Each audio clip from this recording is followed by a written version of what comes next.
All I can say is it is too hot for trousers. I've taken my trousers off, but I am wearing my shorts today because it's so hot. I can't begin to tell you how hot it is outside and also in the studio. In fact, my poor little computer is struggling at the moment. It is making some very strange noises. It is trying to cool itself down, but all that is going into it is hot air, unfortunately. Anyway, here we go. We are back together again, and there is the view outside the window right now. It's looking ever so nice outside, and I hope you are having a nice day where you are. It's a hot one, and, well, things don't change. Things are as usual. Here we go again. Yes, it's English Addict coming to you from a very hot birthplace of the English language, which just happens to be, oh my goodness, it's England.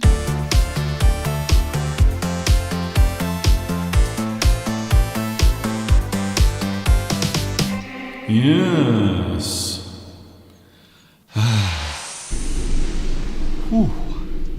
All I can say is it is hot. I am going to say that a lot today. Hi everybody, this is Mr. Duncan in England. How are you today? Are you okay? I hope so. Are you happy? I really hope you are good today. We are back live. Yes, for those wondering, we are live from England on an incredibly hot day. And the strange thing is, this is not even the hottest day. Tomorrow, apparently, is going to be even hotter. Maybe here, 40 degrees. I don't think I've ever experienced 40 degrees in my life, anywhere. Even though I've travelled to many places around the world, hot places, I've never actually experienced 40 degrees before. So that should be very interesting. Today it's about, well, it's only 31 today. Very cool. Yes, I was saying to Mr. Steve earlier, perhaps we should put the central heating on because it's only 31 degrees. Here in the studio, it's about 35 degrees. It's too hot to do this. I will be honest with you. It's too hot to stand in a hot studio doing this, but I'm going to do it anyway.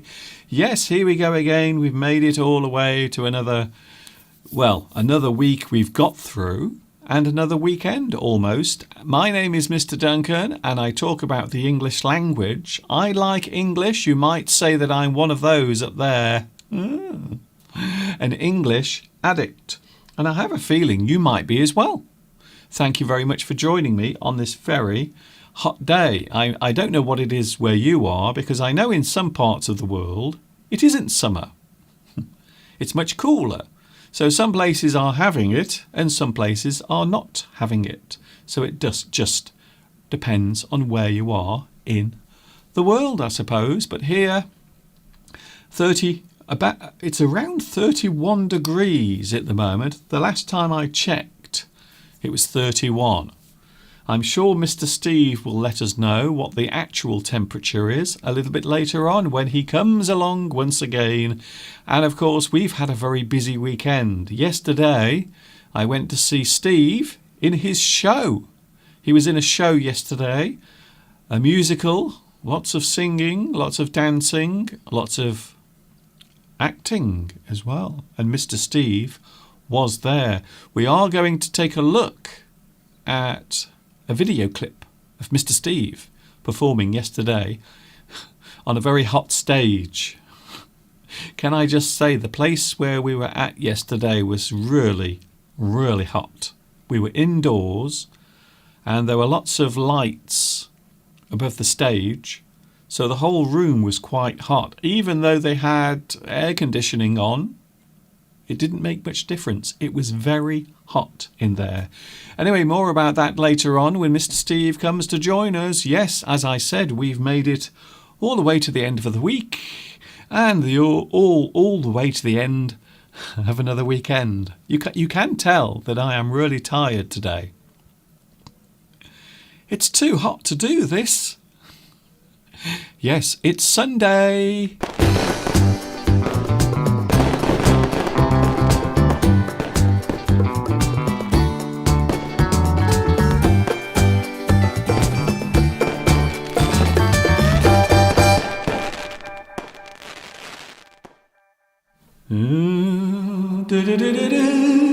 Here we go again. Yes, it is Sunday, and we are live as live can be. I hope you are having a good day where you are. What happened to my voice then? It went very strange. It's dry in the studio, that's why. It's very dry in here. I wish Mr. Steve would answer the phone. It's very annoying. Oh, here we are then. Yes, I forgot then. We are live. Hello, everyone. Welcome to a hot day. It's so hot, I might spontaneously combust. I might burst into flames before your very eyes. Apparently, and this is a thing. Did you know that? It is an actual thing. Some people in the past have just caught fire for no reason. Spontaneous combustion, they call it. Spontaneous means without warning, something that you were not expecting. Combustion means a reaction to between two things, normally resulting in some sort of explosion or fire.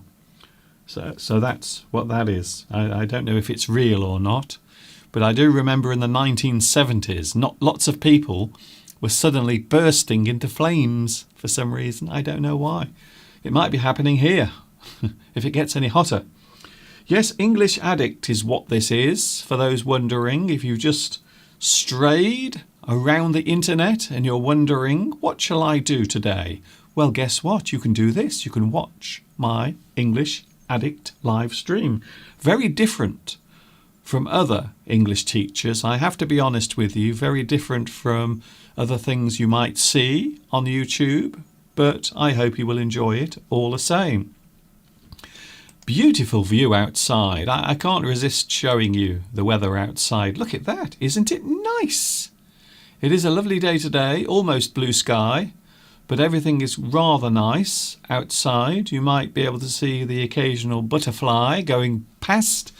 One thing I can say is there are not many birds outside at the moment. They are all hiding away in the trees, in the shade, keeping themselves nice and cool.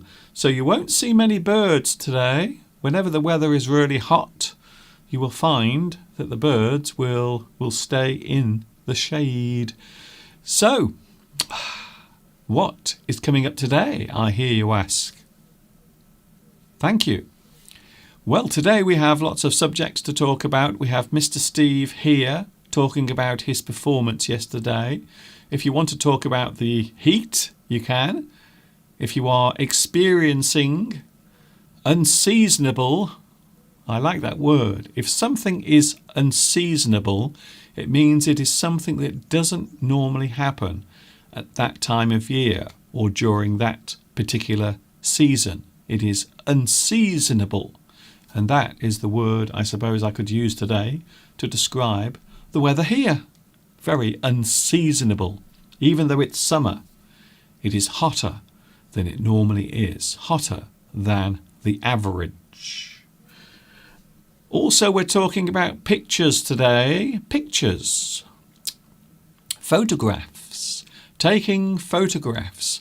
I was at the show yesterday that Mr. Steve was in, and we were told that we could not take any photographs or video of the performance. However, I did, because I'm very naughty, I did take some video clips yesterday, and we will be watching a little bit of that later on. There will be no sound because of copyright reasons, but you will be able to see the action on the stage, but there will be no sound. And I thought, let's talk about photography today, because a lot of people do it. Some people do it as an amateur. There are lots of people now doing it professionally. And because of this little device here, the mobile phone or the smartphone, anyone can now be a photographer.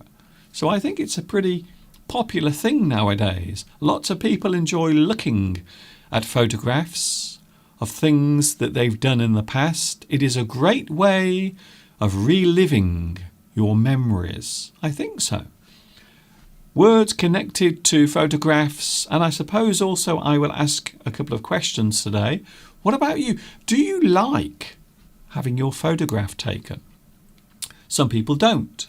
Some people prefer to have control over pictures that are taken of them.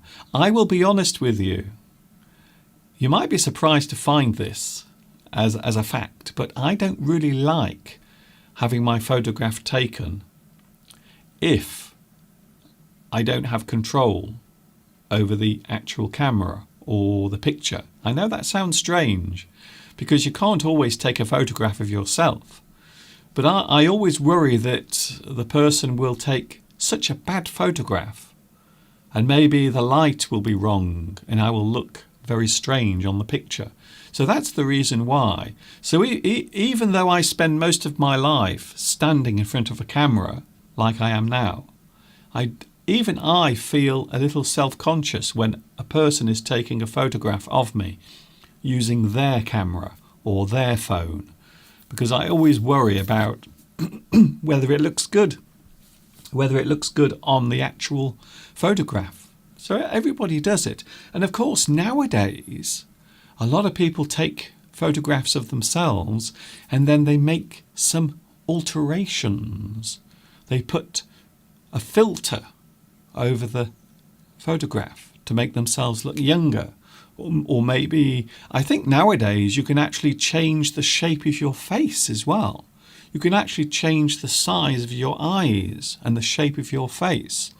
So if your face is a little bit fat, you can actually make your face look thinner on the camera by using the software.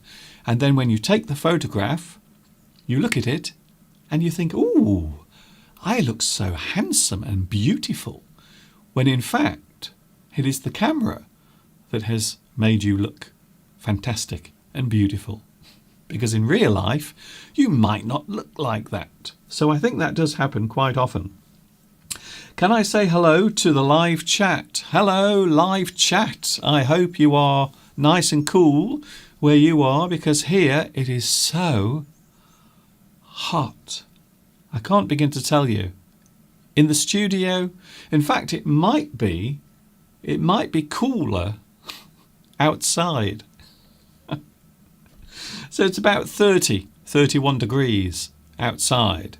But in here, it's about 35 degrees Celsius. So that's what I'm on about, really. It's actually cooler outside, even though the weather outside is boiling hot. It's very strange, I know, but there you go. It is the age that we're living in at the moment. Everything is a little bit weird. Hello, live chat. Oh, can I say hello to Beatrice? Oh, thank you, Beatrice. Yes, you were very prompt today. Prompt. If you are on time, if you turn up or appear at the right time, the time that you are supposed to be somewhere, you can say that you were prompt. You were there on time. You did something quickly. Prompt. And I suppose also you can use that word in the theatre. So if a person is acting on the stage and they forget their lines, they forget what to say, there is a person who will shout the lines that they are supposed to say. They will shout them to them. And that person is called a prompt. That person will help the actors on the stage remember their lines. And that is one of the reasons why I will never do that. I will never ever go on stage and act, because you have to remember so many lines and so many things. And to be honest with you, I don't think I will be able to do it. Congratulations, Beatrice. You are first on today's live chat.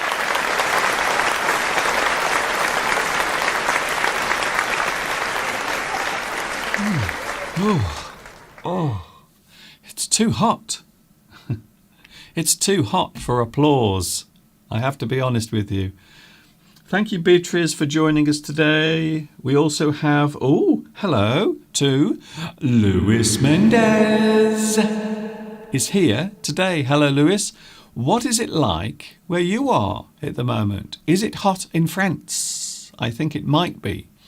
In fact, I think Southern Europe have actually had more heat than we have. I think in Portugal, in parts of Spain, it has gone as high as 45 or 46 degrees. 46 Celsius. I can't even begin to imagine what that feels like.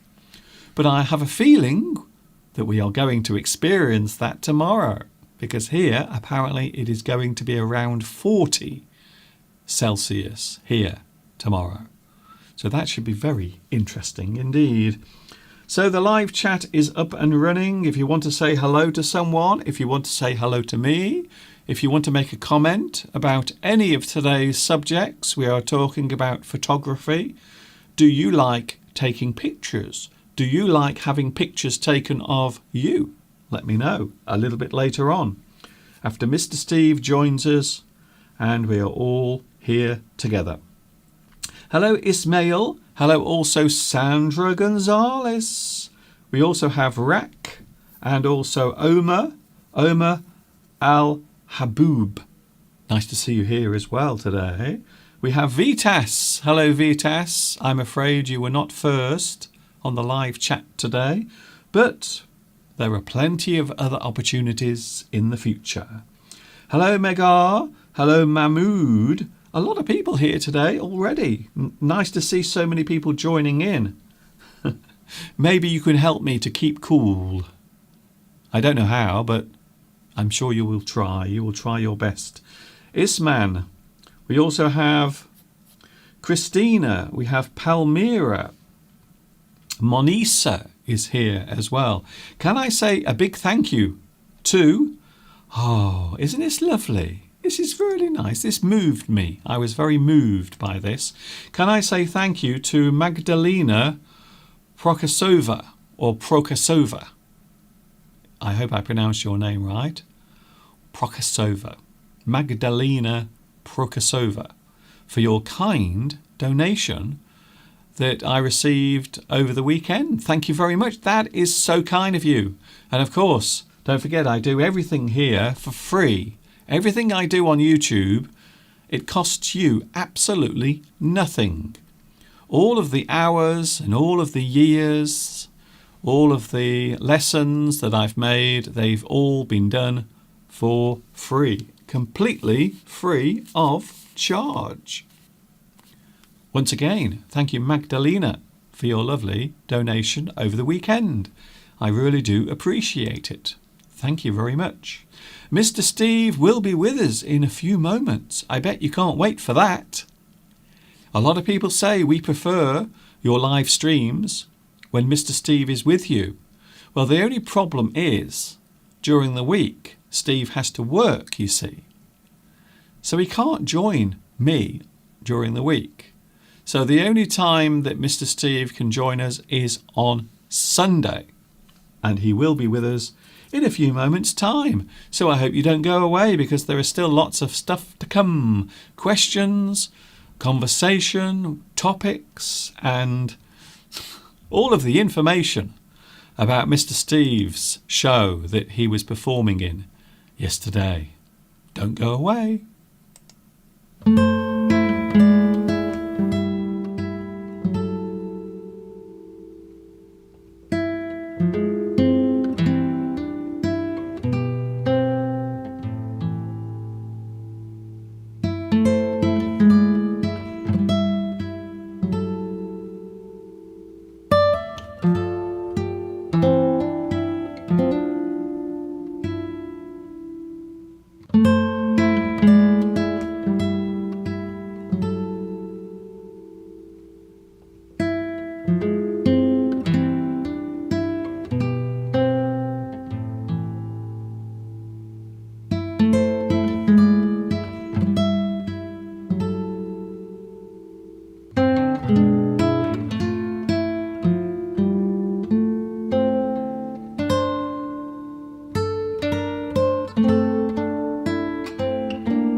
It is officially hot here in the studio. I've just put the fan on to keep our legs nice and cool. Everything is getting hot in here. It's starting to melt. Here he comes. Mr. Steve is on his way. Don't leave. Don't click away, please. Stay as long as you can.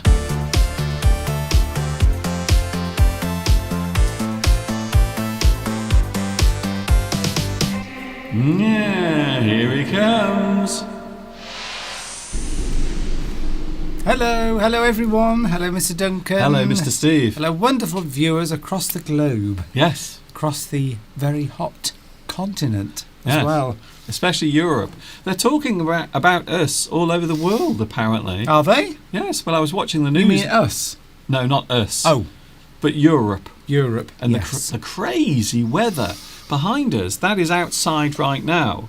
And you can tell how hot it is because you can see the heat, the vapour of the heat outside. So it's around 31 at the moment outside. Here in the studio, it's about 35. And tomorrow, Steve, can you believe tomorrow? It might be 40 Celsius. It's never done that, ever. I know. We hear of that in Portugal in particular. We're Yeah. always hearing about very high temperatures in Portugal. It was 46 there Spain. last week. 46. Lewis said it's 31 in Paris. Yeah, Ahmad Tolber says, do we have air conditioning? But it not in the UK. It's very, very rare in homes. Yes, in places of work, supermarkets and things like that. There isn't much air conditioning in the UK because traditionally we might get 2 or 3 days a year that maybe go to 25 or 26. Yes. So a fan is normally enough. Yes. But obviously with global warming, etc., we might have to think about fitting air conditioning in our homes, which is going to add to global warming, isn't it? Yeah, Even more because they're having to use electricity. Yes, it's ironic. It's ironic that we'll need more electricity to keep cool. So it's a little bit like a chain reaction that never ever ends. Because the hotter it gets, the cooler we need to be, the more we will try to cool ourselves down using air conditioning that uses electricity. Which heats the planet up even more. So I think eventually the Earth will just melt like a Malteser. Well, the last few nights, as a lot of people know, and Rosa has referred to it and asked me as well, so thank you, Rosa, about the musical that I was in. Yes, few nights. We will be talking about that in a few moments. I'll just say about the heat in where we were performing in the church hall, the community hall.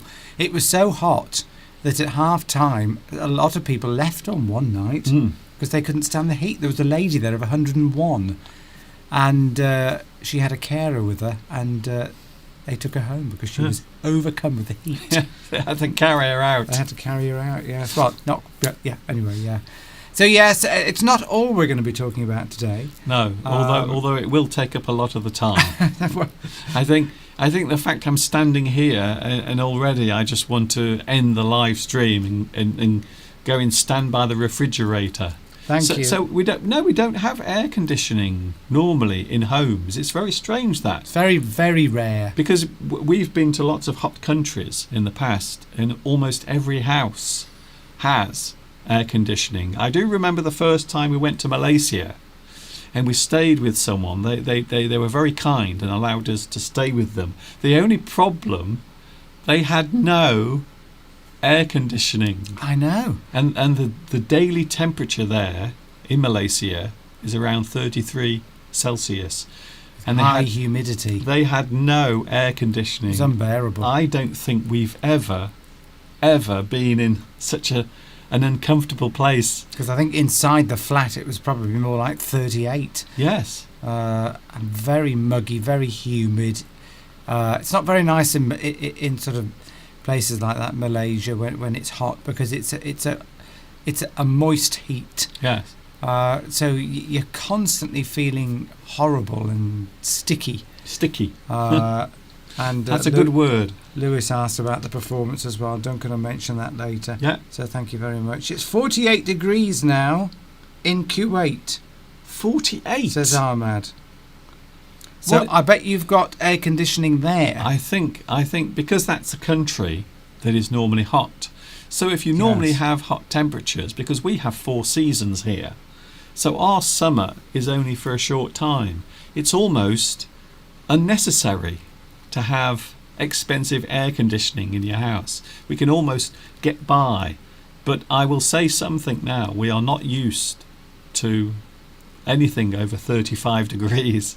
Because to get effective air conditioning in your house, it needs to be sort of put in when the house is built, because you have to have something in every room. It doesn't transfer, the cold air doesn't transfer from one room to another very well. So Yes. you have to probably have a unit in each room, which Yes. would be quite expensive to fit retrospectively. That- Some people fit it in their bedrooms, because that's going to be the place where you're going to feel it the most when you're asleep and you want some cool air. Yes. So I think it's going to be on the increase. But what I was going to mention is that when we first went to Malaysia, sleeping was impossible. It's horrible. It was the worst experience ever. Was trying to rest, trying to sleep when the room was like a furnace. It was like sleeping inside a furnace. But we are coping here. Don't worry, we are coping. Our legs underneath the desk. Well, we're wearing shorts, of course. We do have some clothes on underneath there. Not very much. Not very much, though. Not much clothing going on. And we do have a little electric fan that is blowing onto our legs and, dare I say, up our shorts. Right. Christina says it's 35 degrees in northern Italy. We know the continent is going to get even hotter temperatures than we are. Yeah. It's quite strange that the weathermen are almost hoping it will get to 40. And weather women. Weather presenters, yes. I'm not being very forward thinking there, am I? Being so yes, they're almost praying for it to get to 40 so that they can make this big thing about how it's never been 40 in the UK. I mean, needless to say, people would die, but they want it to get to 40. I think they'll be out there lighting fires everywhere to make sure it does get to 40. We met somebody from Italy last night. Where they're still, we are really speeding ahead a bit too fast there. We did Christina, so we'll tell you about that later. We've got some live chat here. Sezen, hello Sezen, who says hi from Bodrum in Turkey, where it is 39 Celsius. We've been on holiday very close to Bodrum. Yes, we've been to Turkey twice. Yes, Fethiye was a town we were very close to, and I think that's quite close to Bodrum. I think, memory serves me right. It's sort of the southwest coast. Please correct us if we're wrong. So Fethiye is where we were staying, near there. A nice little island. It's nice to have air conditioning in the car, of course. That's the only place you can escape the heat in this country at the moment, is to get into your car, because most cars 10 years or younger, 10 years old or more or less, will have had air conditioning fitted as standard. I mean, when I first started in my sales job many decades ago, over 30 years ago, it was many years before I had air conditioning in a car, and it used to be unbearable in the summer. It was, you had to have your windows open. Mr. Duncan's spitting water all over his equipment. Oh my God, that went into my mixer. So if you hear sparks and the sound of it's the water that's gone into Mr. Duncan's equipment. I've just spat water all over my mixer. I hope it's still working. Yeah, so what was I talking about? Yes, so air conditioning in the car. It never used to be standard in cars until relatively recently. I don't think you can probably buy a car without it now, because of course there's a lot bigger glass area in cars now anyway, so they're like and it's all the glass is all slopey and sleek, so they're like greenhouses. Whereas in the old days, there were small windows and everything was upright, so it didn't get quite so hot inside. Okay, Steve. Probably. I feel as if we've strayed into. But we coped then. I coped driving Yes. around in the summer just with the windows down. But you had to have the windows down even on the motorway. But it wasn't as hot then. Well, I think I don't remember in the 1990s or the 1980s having temperatures where it was in the mid-30s. But I think that seemed. But in a car, if the sun's out in the summer, Yes. even if the temperature's only about 25, it gets very hot in a car. That's true. And I don't know how we used to cope. No. Well, you could open the windows because you just get the blast of air as you're moving along. That's all you could do. Yeah. So it was noisy, use more fuel. I quite like. I don't know if you've ever tried this. If you're driving along on a nice day, you open the windows and you put your arm outside, not your whole arm, but just your elbow. You put it outside. It's the most refreshing feeling. It's a bit like when dogs are in cars, Steve. They often Yes. stick their head out of the window because they like the sensation of the speed. and Tomek says it's quite bearable in his room in Holland. So it's obviously quite bearable there. So maybe that's the country to go to. Yes. Maybe we could, get invited. Although at the moment, I think about 29 degrees is considered cool. So Yes. some people might say that here we're having a cool day here in the UK, even though it's around 30, maybe 31 degrees Celsius. So what we're going to talk about is red warnings everywhere. Red warnings. Yes, they put a red warning on when it's going to get too hot, and a I- blue warning I- when it's going to get too I cold. do like the weather map. The weather map looks really dramatic. So there it is. There's the weather map for today. Oh, right. And you can see how dramatic everything looks. It's so red. So the darker the colour, the hotter it will be. And believe it or not, Steve, we will be in the hottest place tomorrow. So on that map, we're quite close to Birmingham. So Would be today, the nearest big town. so you can see that the temperature's around 32. That is today, but tomorrow it is going to be much hotter. Blimey, I'm going to be working from home. I think I will move my office downstairs, which means I'll move my computer Yes. down. Maybe we'll get a day off. Maybe Well, it's too hot to work. Yes. Well, I wouldn't be surprised. I wouldn't be surprised if they say, Mr. Steve, you don't have to work today. It's too hot to sit in front of a computer. You don't have to do it. Oh, Suzanne says Bodrum is by the Aegean side, whereas Fethiye is near the Mediterranean. That's So it. maybe I've got that wrong then. Yes. Just slightly off course. Just a bit. But at least we got the country right. Yes, the country was right. Yes. Steve, Mr. Steve, as you mentioned a few moments ago, Steve has been performing in, I suppose you would call it a play, but it's also a musical as well because there's music, there's a little bit of dance. It's an operetta. So it's Would an be the correct technical phrase. operetta. Very similar if you are familiar with Gilbert and Sullivan. So they used to produce and write many operettas. This was something else though, not by Gilbert and Sullivan, but Mr. Steve had a role to play, and we are going to have a look. So we're going to talk about the show, but we're going to have a look actually as we talk at an excerpt without sound. So there is no sound, and the reason is because of copyright. So we can show the actors on the stage, but we can't play any of the sound, any of the lines from the show or any of the songs, unfortunately. Mr. Duncan was filming secretly at the back Yes. because we have not got permission from the licensees, the license holders of the music to actually record it. So we can't play the sound. No. So here we go. So let's talk about Mr. Steve's show. Which I haven't seen yet, by the way. You haven't seen the show? No, I haven't seen any excerpts. I was going to say you were in it. Yes. It's very hard to see your own show when you're in it. It's a bit like this. It's a bit like this, really, isn't it, Steve? So here it comes. Here is an excerpt. There I am, Mr. Duncan, on stage. No, that is not you. Yeah, that's me. That's me. Wait there, Steve. I'm trying to.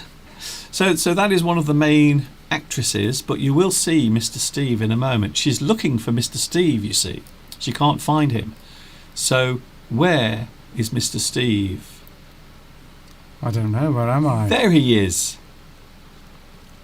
So there is Mr. Steve coming out onto the stage, holding his fiddle in his hand. Grief, I haven't seen this yet. I don't know what it looks like. What am I wearing, Mr. Duncan? I don't know, it looks like you're wearing sackcloth. Oh, and look at that performance on the violin, Mr. Duncan. Actually, can I just say, you did a very good job, Steve, of pretending to play whilst the orchestra was playing as well. It actually did look as if you were playing the violin. It was brilliant. Yeah, so that's an interesting little story there. So it's Greek. It's a musical based on Greek mythology. So if anyone knows anything about Greek mythology, I'm playing Orpheus, and that is Eurydice. The girl. The girl. Eurydice is my wife, but we don't like each other. Yes. And just like a real marriage. Just like a real marriage, that's correct, yes. A sham marriage, you could say. And she's seeing somebody else, I'm seeing somebody else. And it's a funny little scene. She hates the violin, even though I'm a virtuoso player, that's the story. And I sort of play the violin, or pretend to play it, because as you can see, there's an actual violinist. Can I just say, there. It looks like you're wearing a plastic bag. It does actually. It looks awful, doesn't it? That does not look good on camera. It does look as if you're wearing something you put your rubbish in. Doesn't look too bad. There we go. I'm singing there, but we can't actually play it. No, I would love to play the sound, but unfortunately, but at least we can have fun watching Mr. Steve act. I look a bit camp. No wonder she doesn't. Fancy me. You're getting angry with her. I'm getting angry because she's being very dismissive about my talents on the violin. That was the idea behind it. And there you can see in the background the chorus. This was what you call a semi-staged production. So we couldn't afford a full set. So the chorus had to sit there at the back. Watching. It's a bit boring. It's a good job we're giving commentary, isn't it? Because that's the reason why we're giving commentary. I wouldn't just show it with no sound. So that's what we're doing. We're filling in the gaps. So she was very good. Now we met this actress's boyfriend. Okay. After the show, and all I can say is, Italian men, well, no wonder people find them attractive. Yes, because she's actually dating a young man from Italy, and he was there as well last night. But he was a little shy at first, wasn't he? Yes. Because his English is not very good. But I actually got talking to him, and I was saying, your English is quite good. Do you enjoy speaking English? So for me, it was quite exciting to actually have someone nearby who was, well, from another country, but also who had learnt English. I would say that his English level was intermediate, because he could definitely understand what we were saying.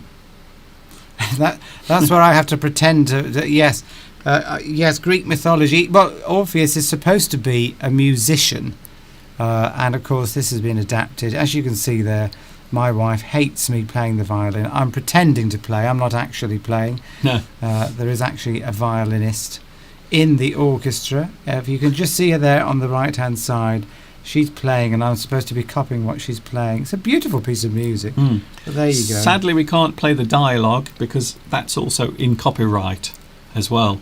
So we can't even let you listen to the lines, because the words spoken are also under copyright. So I would get into a lot of trouble. But I thought the young lady was brilliant. She was very good, and her boyfriend was very, very attractive. Yeah, okay, Steve, that's very. You do realise how weird. I'm only joking. Well, he's from Italy. Okay, it was nice to meet somebody who was from a different country. Yes, but see, I'm getting angry there because she's trying to scream over the top of my violin. It was very funny. Yes, Christina, you are right. It was very funny. It was a comedy. It was a comedy, yes. Yes. I mean, it's based on Greek mythology, but not supposed to be following the actual stories exactly. No, well, it's an adaptation of Greek mythology. Yes. Oh. It was good fun. And I tried desperately not to forget my lines, which I didn't on this particular bit because No. it's quite important. No, it's good. And you can see at the front, if you look at the front, you can see the orchestra. So the orchestra was right at the front. And it wasn't a big orchestra, but I have to say the orchestra was also very good as well. Even though it was a very small orchestra, the sound was amazing. And you can see some of the audience as well. So the heads you can see, the back of the heads, that's the audience. And I was right at the back, holding my mobile phone. So all of this was actually shot on my little iPhone. And even I was quite surprised at the quality, how well it came out. So this, you could use this almost as a video. You could sell the DVD of this. It's the quality is actually quite good. And there is Mr. Steve. When a person is acting on stage, sometimes they give quite a wild or very expressive performance, and I think it's safe to say that Mr. Steve does that.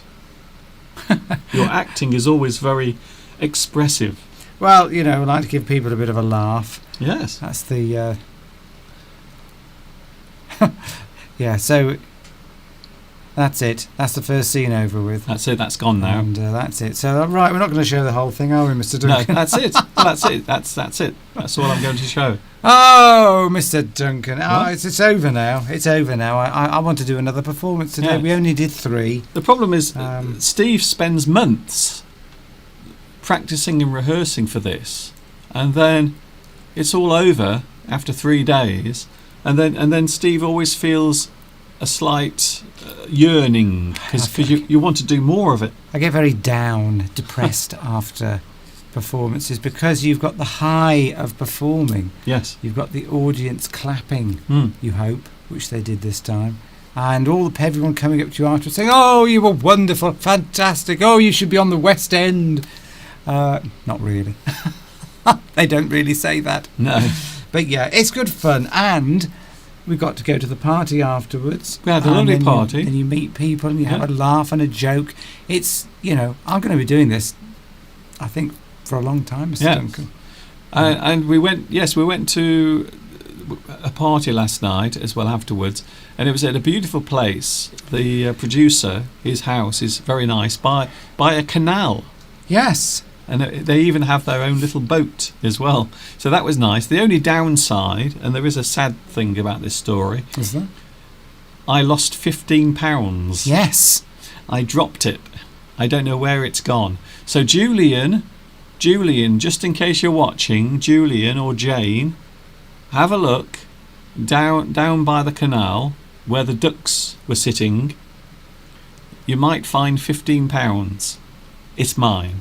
I dropped it last night because when I got home I discovered I couldn't find £15 that I had in my pocket. And to be honest with you, I was a little bit annoyed about that. It's about a week's wages for you. So yes, on YouTube, that's almost a year's wages on YouTube. So if you do find it, Julian or anyone that was there at the party last night, can I have my £15 back because I miss it very much. Yep, so so that was a very busy week, but now I can devote all my time now to Mr. Duncan, although I am out 3 nights this week. I have to tell you that, Mr. Duncan. Well, that's all right. I'm used to it now. Yes. I've got quite used to you not being here. Back to the choir Monday night. We're going for a meal with a friend of ours on Wednesday. Okay, this is And fascinating. then I'm out seeing another friend on Thursday. So I don't want to worry you, go. Steve, but there is a wasp in the A studio. wasp. I thought I saw something buzzing around. Buzz, buzz, buzz. It's on your camera now. Yes, it's sitting on the camera. You might see it go past the lens if Blimey. it walks across the lens. Well, you might see Mhm. little thrips, tiny little black insects, Yes. only about 2 millimeters long, 3 Okay. millimeters long, which are crawling inside all your equipment, are they, Mr. Well, Duncan? inside my monitors where the screens are, and these insects, they're called thunderbugs, and they're so small they can get inside your electrical equipment. So they are quite tiny, but there is a wasp in the studio. I will warn you because Steve, I don't know why, he's so afraid of wasps. I'm not. You are? Well, I'm here now. You scream like a girl. Don't be silly. I'm here. I can see a wasp. It's there. Yes. It's just a few feet away. Yes, wait till it comes near. No, I'm very cool. Wait till it comes near Mr. Steve. He will start panicking. Well, the same thing happens to you when humans come near you. Yes, that's true. But I think I have a good reason. All right. Oh, Lewis said that he would like to come and see it in person. Mm. Well, next time, Lewis. Well, my mother wanted to come and see it, but unfortunately it wasn't practically possible because my mother lives about an hour and 40 minutes away. It would have been very difficult to drive there, bring her back and take her back. That's the smoke alarm. I think the house is starting to catch fire. It's so hot. Do you think that's a battery low warning? I don't know, Steve. Well, I hope so. Let me have a quick look. That is not. No, it's Can't just. see anything. Okay, Steve. That is so irrelevant. It's getting so hot. The fire alarms are going off. Yeah, smoke alarm. Smoke alarms. Well, same thing. There's no smoke without fire, as they say. Which is an idiom, isn't it? It is. No smoke without fire. Which means what? It means that if there's rumours about something, then it probably means that there is something going on. Yes. If people are, you might be able to explain. There might be an element of truth. That's it. In a rumour. So even though the rumour has not been proven, and even if it is proven to be untrue, people will still say there's no smoke without fire. There might still be some truth in the allegation, which I think is quite unfair. Yeah, so for example, somebody might talk about a particular person at work, and there might be indications that they could be having an affair with somebody at work because maybe they've been seen gazing each other's eyes or going off to lunch together or something like that, and people will say, oh, what's going on there? Something's going on between Jack and Jill, at work. They're getting up. Jack and Jill. They're going off together for lunch. That's the best name you could come up with. And Jack. somebody might say, well, no, I don't think there's anything going on there. Okay. And then they might, but there's no smoke without fire. So that's the expression. Yeah. And they probably think there is something going on. Maybe there's a man who lives down the road, and everyone thinks he's a bit odd, and so there are lots of rumours about him. Oh, you don't see much of him. I've heard he likes to, and then there are rumours, but most people think that that's not true. But they will still say there's no smoke without fire, and that's when cruel, untrue things are said about people. Allegations. Boris Johnson.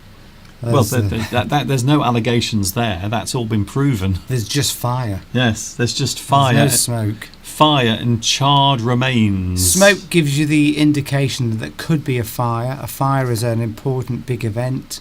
So if there are rumours, the rumours is the smoke, but you haven't yet found out whether the thing you're talking about is true.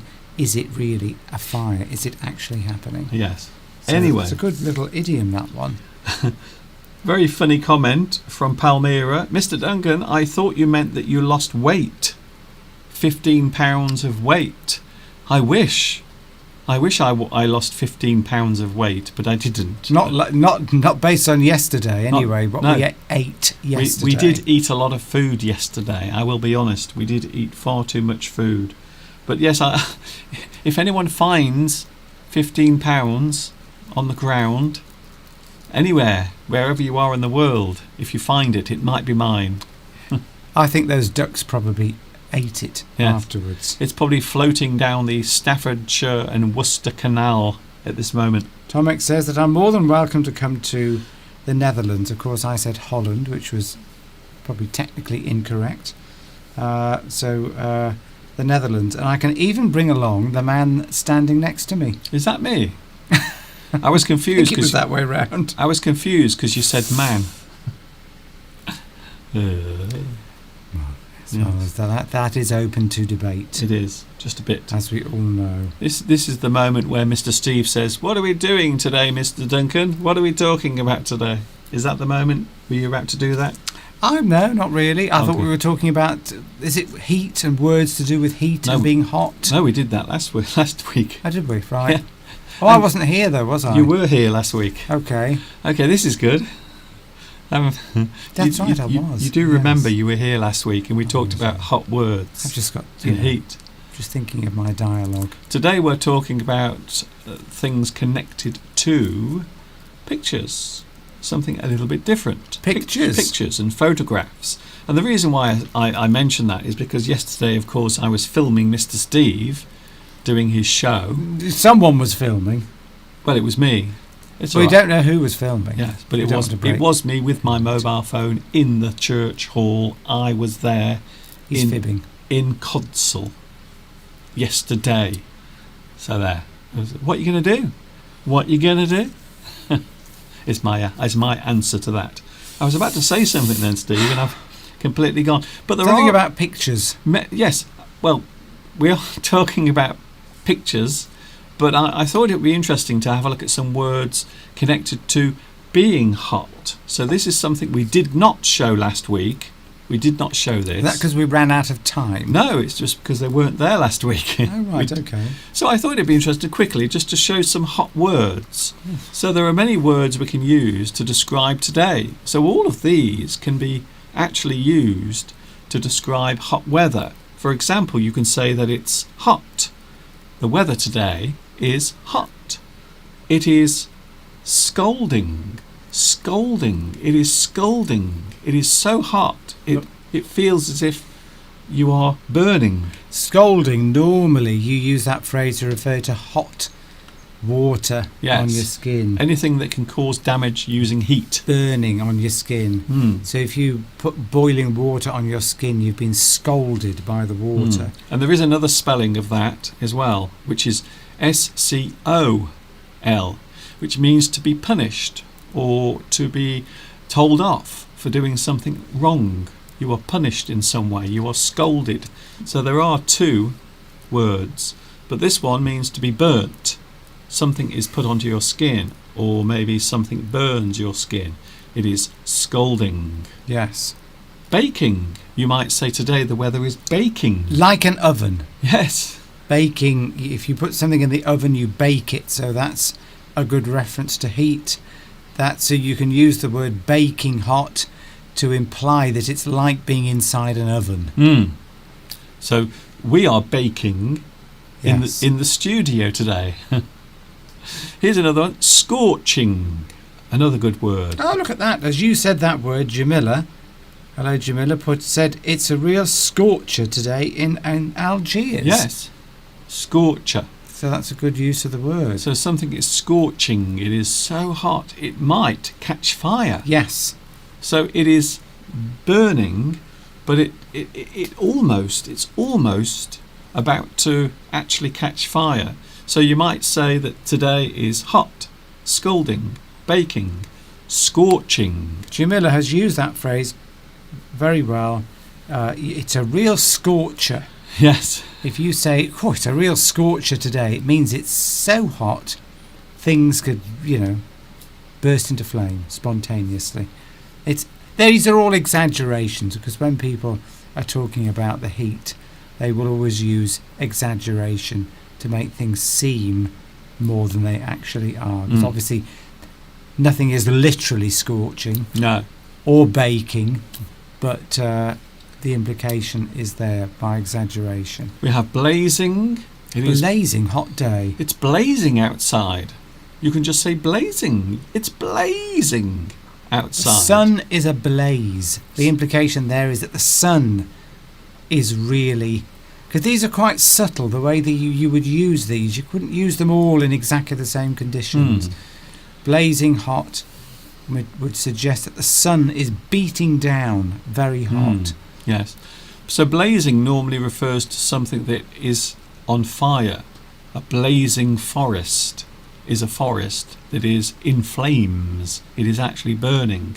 So it really does describe incredibly well how hot the weather is when it's really hot, like today. Roasting.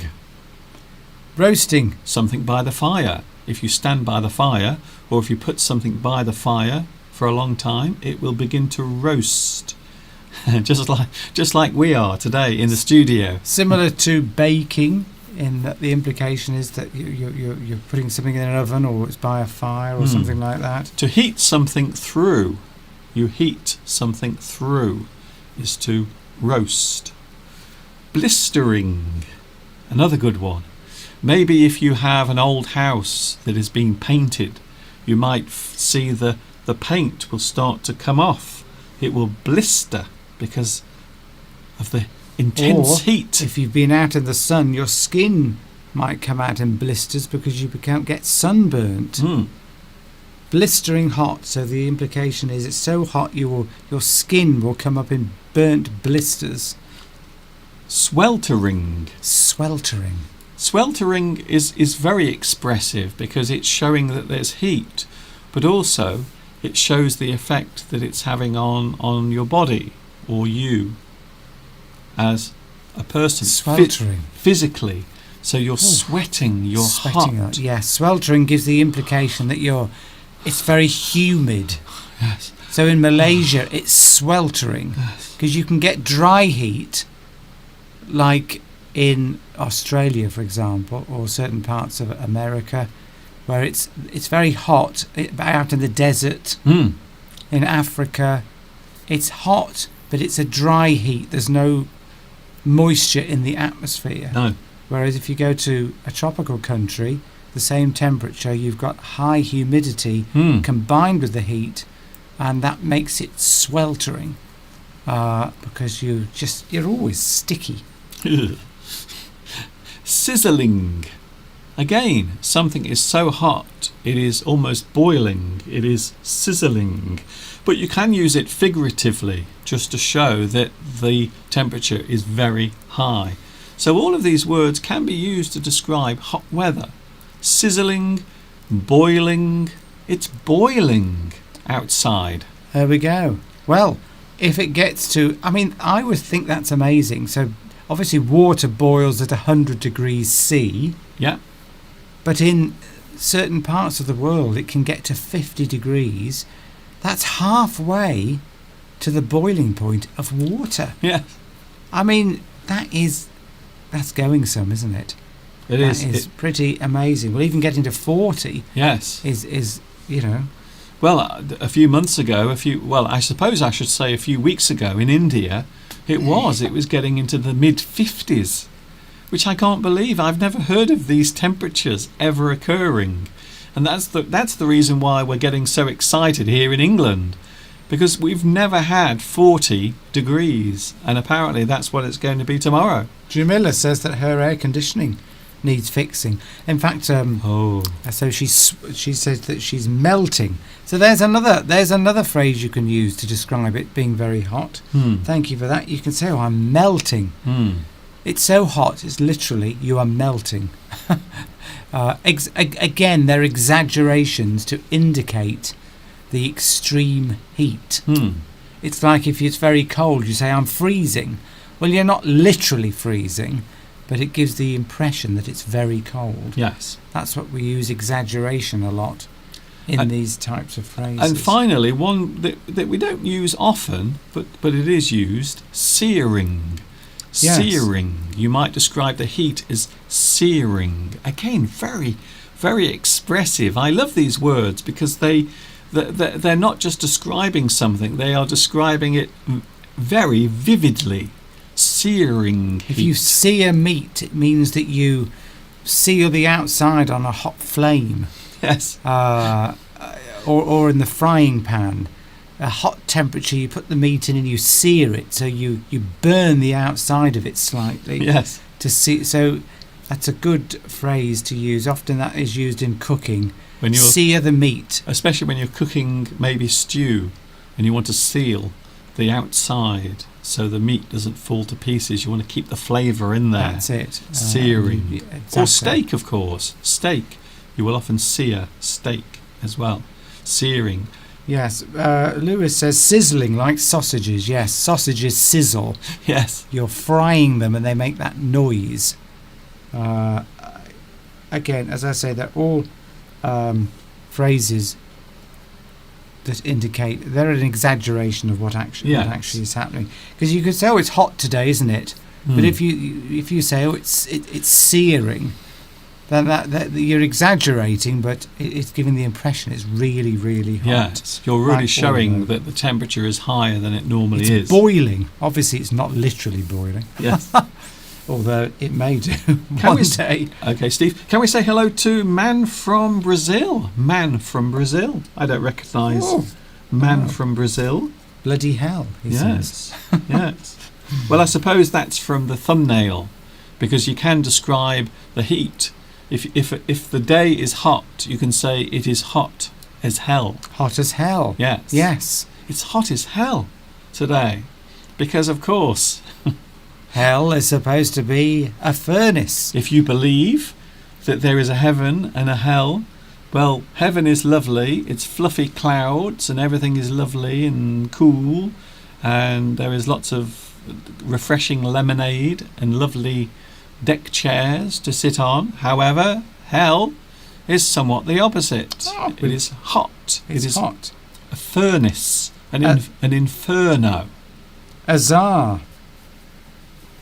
Azar. We've got a friend called Azar. Okay. Azar bin Hamid is his full name. we've got Azar Ali Abbasi. It's an unusual name, I think. Azar. It says the meat is searing now, so maybe you are cooking right at this moment. Oh, talking of which, I haven't seen Claudia, but I think Claudia has just joined us. So can I just ask a very important question? Can I just pull that away, Steve? Steve always blocks the screen, so I can't see what I'm doing with the iPad. Where's it gone? I'm trying to find it now. Where is it? Oh, there it is. Yes. So the question I'm going to ask now is... Claudia is here. Okay. Yes, I just said that. Oh, right, okay. It's, okay, Steve. What? Okay. What's cooking, Claudia? What have you got in the pot? What's cooking, Claudia? Is it something spicy and hot? Is it something salty or not? Oh, Claudia, what is in the pot? It's too hot to do this. And are you... Yes, you could be searing something or boiling something. This is interesting. Inaki says, I have seen an egg frying on a stone. Yes, that's it. You can fry it. If it gets very hot, we'll try that tomorrow. We'll put a stone out and see if we can cook an egg on it. We'll do it on the patio. Yes. Anyway, back I to what I was say just... something else as well. Oh, well, we What? don't know what. Well, I'm waiting for... Yes, all right, Steve. You're Francesca says, what is the most ruining my fun. used hot weather idiom in the UK? So what's the one that most people use? Well, you could boiling say... hot today. It's boiling. Is a common one. Yes. Or, of course, if you're in England, they will just say, it's too hot. Yeah, but the one we tend to use is it's boiling, Yeah. sweltering. Boiling is the common one, isn't it? Yes, it's I would boiling say. hot. Boiling. Red. The red hot. It's red hot today. Which, of course, I did not have on my list. That's amazing. Red hot. When you see metal being heated up, quite often it will turn red. So it shows that that thing is really hot. We often use the colour red to express heat, like the weather map that I showed earlier. So, yes, it can happen. But what is cooking, Claudia? Rice, it's leftovers. Leftovers today. Yes. Oh, rice with seafood. So if we say leftovers, it means that you've cooked a meal, people have eaten so much of it, but you have something left. Something remains unused. So you save that, put it in the fridge, and then you reheat it the next day. And that's obviously what Claudia is doing, which is what we do. What I do, leftovers is more about what's on the plate of people. So did you scrape off what people didn't eat from their plate? Is it? And that you have reused? Or do you mean that you had maybe a pot with food in it and it was what was left in the pot? Yes. I think it's more likely that. Because in the UK, if we say leftovers, it specifically means what's left on the plate of people who have been eating. So they will leave things, they might not finish it all. My mother always has leftovers. She does. She doesn't have much to start with. And normally you would throw that away because people have had their fork in it and everything. Yes. But it's just seen as unhygienic. But I think what you mean is what was left inside the pot. Yes. And which had been untouched, so to Okay. speak. Later that day. Well, I'm just explaining the subtleties. So enjoy what is in your pot today, Claudia, even though today it's too hot to eat. We had so much to eat yesterday. After Mr. Steve's show finished, I said to Steve, I'm starving. I've got to go somewhere to eat. So we went to KFC. And we haven't been to KFC for a long time, a very long time, many years in fact. And we quite enjoyed it. Pedro's here. Hello, Pedro. Pedro, shall I say Pedro Belmont is here today. Hello, Pedro. Nice to see you here. Thank as you well. for your. Thank you, Duchess, for asking me. Duchess is an air steward, cabin crew, Oh, I see. and wants us to sing a song. Well, Maybe I could do maybe later. my impression of cabin crew. So I'm going to do this now, Steve. All right. Good morning, ladies and gentlemen. Welcome to this flight. It is a very hot flight. We will be flying approximately 5 miles away from the sun. Can I introduce you to our lovely cabin crew today, including Duchess, who will be more than willing to serve you drinks and food. Thank you and enjoy your flight. You got the job. Palmyra says, I've heard that the British royal family is denied seafood because of the possibility of poisoning. I've never heard of that. I've never heard of that. But I get your point, because seafood, when we refer to seafood, people often get confused with the word seafood. It doesn't just mean anything from the sea. So seafood, if you say seafood, it specifically means things like mussels, clams, Oysters. oysters, that sort of thing. Maybe crab as well would Yeah, be seafood, crabs. shrimps. But it doesn't mean fish. Doesn't mean things like cod or plaice or something like that. Seafood specifically refers to anything really other than... Well, in my mind, that's what Yes. it means. I think that's the only place that it exists. Seafood can be fish. I don't think so. I think generally seafood refers to... I know it sounds like it's anything in the sea, but I think it sort of does tend to mean things like, things in shells. Okay. And that sort of food, like mussels, prawns, is very susceptible Crabs. for you getting food poisoning. Crabs. Um, I haven't had crabs very often. to such the extent that whenever I've been to restaurants with people, company events, whatever, you can guarantee the person who's ill the next day with food poisoning is going to be the person that's had the mussels. What about Or the octopus? shrimps. What about octopus? Yeah, I would say that was seafood. Yes. Yeah. Well, I thought fish was included. I've been to seafood restaurants where there is fish on the menu. Yeah, there's fish on the menu. It's normally but just fresh fish. I think seafood tends to refer to anything else other than fish.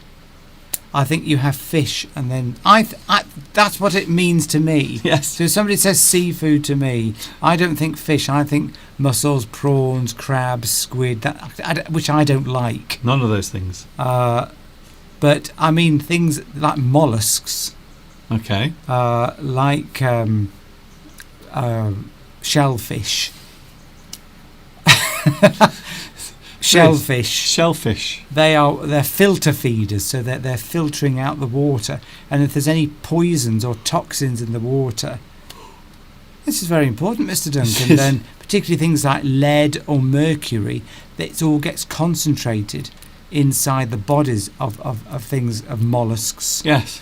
And there's been very famous, serious outbreaks of food poisoning in various parts of the world in the past due to people harvesting shellfish from areas near a factory Oh, that's putting out pollution. Well, that's a bit and silly, these isn't filter it? feeders that's silly. concentrate the poisons, and people can get very ill. Mm. Plus, it always smells horrible. That's what puts me off. Yes. I don't like the smell of fish either. If you go to a fish market, it's a little off-putting. I do like certain types of fish, but things like shellfish. So all of those things that we've just mentioned. Always susceptible.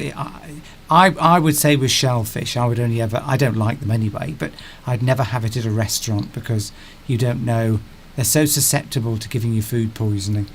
I remember meeting a clam once. I met the clam, and it had a meal, and it would not share the meal with me. And I asked the clam, "Why do you have to be so shellfish?" Oh, Mr. Duncan. Did you like that? There we go. Yeah. Oh, Florence is getting up. Was watching us on a train, Oh, and is now getting off the train. So she's saying ta-ta for now. see you later. Enjoy the rest of your trip, wherever you are going. Palmyra says, "What's that? Joof people avoid seafood." Don't know what that means. That might be Jewish. Right. Okay. Yes, you are right. Jewish religion does not allow the eating of seafood. Well, a lot of these things, it's like pork for Muslims, isn't it? It's because in the past they cause lots of illness. Because pork, you can get all sorts of tapeworms and horrible things from eating pork. So and shellfish, you can get ill. So these are often written into religious doctrines or books because just through practical reasons. Because pork, I mean, it was renowned. In the liver, you can get liver flukes, all sorts of horrible things from eating pork. Not now, of course, because it would be properly inspected before it was sold. But Well, in the that's past, just- it used to make people very ill. You've just successfully put me off ever eating pork ever again. I'm sorry about that. That's it. The pork market will collapse overnight because of us. Well, I mean, in the past, it would have been a risky meat to eat. It's too hot. Hence it being banned in certain religions. Okay, Stu, I think we just said that, haven't we? Purposes, and the same with obviously with this. Yeah. Anyway. All these things have practical backgrounds, don't they? Often based on practical reasons. Francesca says, "I am watching you on the beach." Wow. Oh, very nice. Well, it's funny you should say that, because guess where we're going? Guess where we are going now, Mr. Steve? Mars. No, we are not going to Mars. Is that just because you saw it on the live chat? Yes. There? Okay. No, we are also now going to take a trip to the beach. Wow. So we are now in the car. We are about to leave Lake Vyrnwy, and we are going somewhere else. Somewhere quite exciting. Somewhere we haven't been for a long time. Are you excited, Steve? Yes, very excited. That's excited. So off we go. But the big question is, where are we going?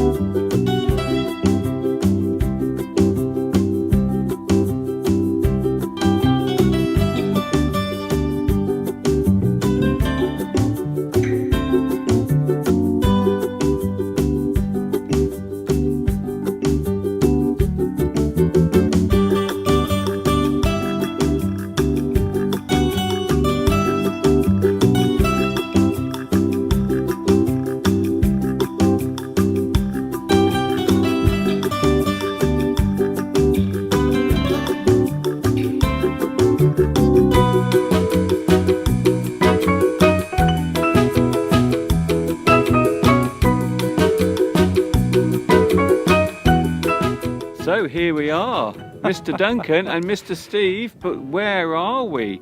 We are now on the beach.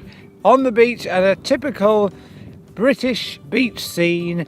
It's freezing cold. We're wrapped up in woolen winter clothes. The sun's out. It looks lovely, but it's actually very cold. So I've got the beach towel. And what have you got, Mr. Duncan? I have my spade, so I can dig in the sand because we are on a sandy beach. And I have my bucket as well, my little bucket. So I can put the sand into the bucket and I can build a little sand castle. And I've got the same. Matching. I've got the blue ones, you've got the red ones. So, are we going to start building sand castles, Mr. Duncan? I'm all excited. I think Mr. Steve is very eager. Even though the wind is blowing, it is quite windy on the beach. We are very close to the sea. We are on the Welsh coast in a place called Aberdyfi. It's very nice normally, but unfortunately it's a little cool and quite windy. What else have you got there, Steve? I've got a beach towel. Yeah, Mr. Which I'm now using to keep warm with. Do you like Steve's beach towel? I'm using it as a scarf to keep warm. So let's start building some sandcastles.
Oh, I do like to be beside the seaside. Oh, I do like to be beside the sea.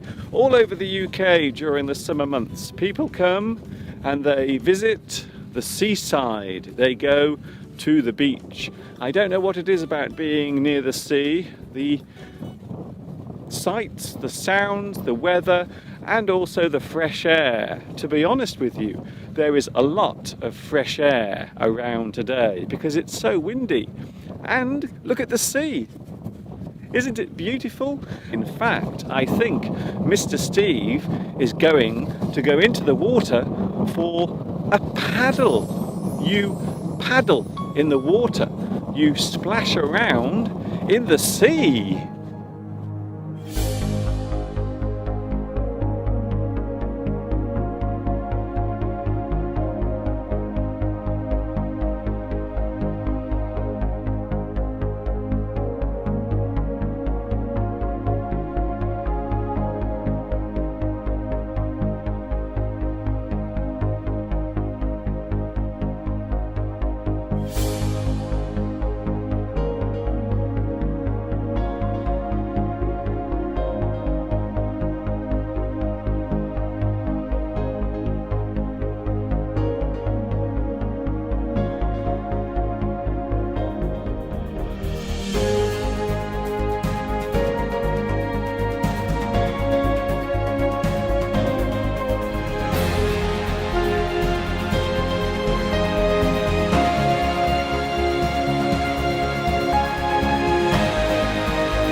All that splashing around in the sea has made Mr. Steve feel very hungry, so he decides to go to the local chip shop.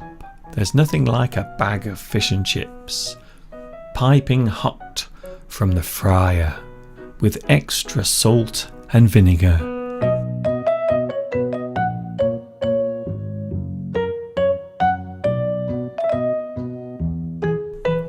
Mr. Steve appears to be enjoying his chips. Delicious. Do you know what this bird is? It's a seagull, a very common bird that can often be found near the seaside or on the coast. We decided to see what would happen if we threw some of the chips on the ground. Needless to say, the result was chaos. You will often see seagulls at the seaside.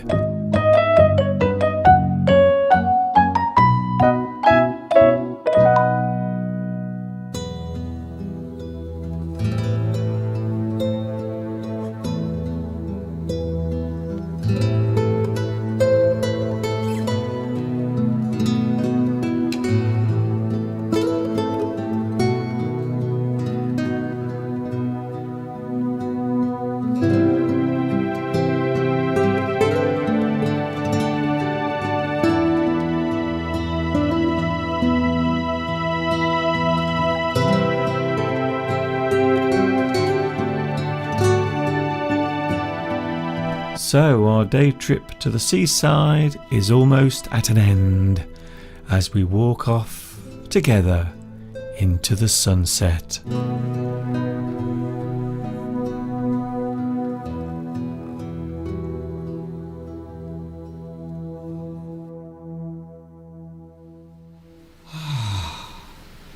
I wish I was there, right there at the moment, but unfortunately we're not. I hope you enjoyed that. A little breath of fresh sea air on this Sunday afternoon.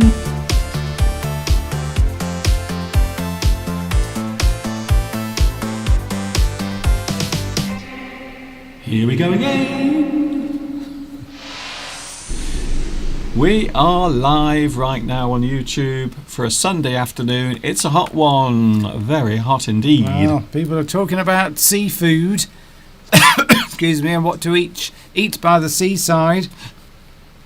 Lewis was talking about the price of lobster, €37.50, and Tomek wants some when he goes to visit Paris, which of course we've talked about, haven't we? That's it. Yeah, Lewis said that they have it once a year. Lewis and his wife have lobster once a year, and it's one of those things. Some people like lobster, crab. I'm not sure if I've ever tasted lobster. I think I have. It is renowned for being expensive as a meal, so maybe if you go to a very fancy restaurant or a posh party. I have tasted it. Oh? Yes, I went round to somebody's house. Oh, it was cruel. They'd bought a live lobster. Okay. Ooh. And they cooked it.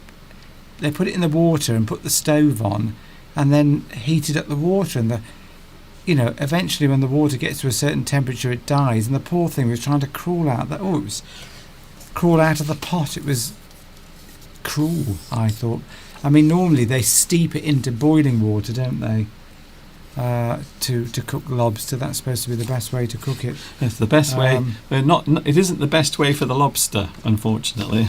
Not for the lobster, no. I don't think they enjoy it. And Jamila said that at the start of the video, she wanted to have some. It made her want to have fish and chips. Yes. And then, of course, later on, you showed us actually getting fish and chips. Because traditionally, when we think about going to the beach or the seaside here in this country, we often think of having fish and chips as well. Fish and chips from the local chip shop, and that's what we did. Although I do remember that the fish in that video, your fish, you didn't really enjoy it because it was a bit greasy and tasteless. It used to be lovely, that fish shop. It's gone downhill. Yeah. You say it's gone. If something's gone downhill, it's not as good as it was. The quality has dropped. That's it. Well, Francesca is actually watching us from a beach. Oh yes. That's how we ended up on the beach. Well, do you know, we haven't had a proper holiday for years, and I mean literally 4 years. Yes, probably 4 years. Probably 4 years. Yes, So we're going to have a holiday, I think, in September, Mr. Duncan, and I think we should go back to the beach somewhere Yes. in the UK. I don't think we're going to go abroad because there's lots of problems at the airports in the UK at the moment. Lots of problems. There's strikes going on with railway workers. There's strikes going on at airports. Flights are being cancelled. You can turn up. I know 2 people at work who've gone to go on holiday and they've lost a day because the flight was cancelled at the last minute. So I think we'll avoid airports this year. Yes, I don't think flight. Unfortunately. And that was my feeling anyway, because I just think everything will take at least another year to get back to normal. So I think maybe abroad next year, but this year somewhere, something that we call a staycation. Staycation. You Yes. stay in your own country. Yes, And we've got lots of problems, haven't we? Sorry, Mr. Duncan. Well, there are lots of places to visit, though. Many places that we could stay at. And maybe we're thinking of September at the moment, aren't we? Yes, when the kids have gone back to school, which is sort of first or second week of September. Not our kids. We don't have any. Where the children take 6 weeks off in the summer, and then they go back. In fact, they'll shortly be breaking, won't they, for their summer break? Yes. And they go back. You don't want to be going on holiday when the children are off, because it means everywhere's booked up, the prices are high, and you've got kids everywhere when you're out having meals. Screaming children. So best to go on holiday when the children are back to school, which will be mid-September, and we'll have maybe a couple of weeks before it gets into autumn of nice weather. And I think we're going to have a nice holiday, Mr. Duncan. So we might go to Wales. We might go to a beautiful place called the Lake District. That's another place I've always wanted to actually go to. Never stayed there. Or maybe we might go down south. We might head down south, maybe toward the south coast. Would be nice. Yes, we actually have a friend who lives on the south coast, and he has, with his wife, invited us to go down there and Who's stay. that? Sean. Oh, yes. Yes. And we've got friends in Plymouth as well. Yes. We'll do a tour. Yes. I quite fancied going to Scotland, but maybe that's a bit too far. That's too far away, and also the weather in September in Scotland will not be very good. And they've got lots of midges. Yes. Midges like small mosquitoes that bite you. No. You wouldn't think so, I but do not- Scotland is renowned for it's got a very bad reputation, particularly in August, September, for mosquitoes. Yes. That's because of all the large lakes and lochs. There's a lot of water, more water than you might realise in Scotland, because of the nature of the land. Might not put you off, but it'd take a long time. Mind you, it'd take a long time to drive to the south coast, probably about 4.5 hours. But if we wait until the children are all back to school, then Yes. the roads will be less busy, Yes. and we will be able to get somewhere nice for probably half the price. What I do enjoy is these days there are many holiday companies that actually have exclusive holidays where there are no children. They don't actually allow children to be brought with the parents. That's what happened when we went to Turkey. So the place we stayed at in Turkey, they had a no child policy. Even though on one occasion somebody did bring a very annoying child who is incredibly spoilt and precocious, and she did annoy us quite a lot. But that's besides the point. Anyway. Samuel says midges. Haven't heard of the word midges. Yes, they're like small mosquitoes, aren't they? They are. They're much smaller, but their bite is just as bad as a mosquito. Well, there can be. Horrible. But they come in the UK. You get midges coming out at night, Mm. so we don't really. Well, we do have mosquitoes in the UK, but not really. You know, they don't carry diseases like No. malaria or anything like that. Yes. You'll just get a bite. But midges are very small, Mm. and they come out at night, and you can go outside, and they sort of get in your hair, on your scalp, and they give you a little sort of I don't know what they do. They must be biting you, but they're very small midges. The word midge means small, doesn't it? A midget. Yes. It's someone as a very small thing or person. So they're small mosquitoes, but they still bite. But the bites aren't quite as bad. We don't say midget anymore for a small person. It's a little person. I think midges actually probably go on to other animals, like maybe rodents, squirrels, that sort of thing, birds maybe. Yeah. But they will attack humans. That's very good, Steve. I enjoyed all of that just happened. We are talking about pictures and photographs because yesterday I actually took some video last night as well of the ducks in our friend's house, but we haven't got them here. They're not loaded into the computer, but I might show them on Wednesday. Yes, I am with you on Wednesday. I might even be with you tomorrow for a short time, so we can experience the intense heat outside. I will stand outside maybe tomorrow with my mobile phone.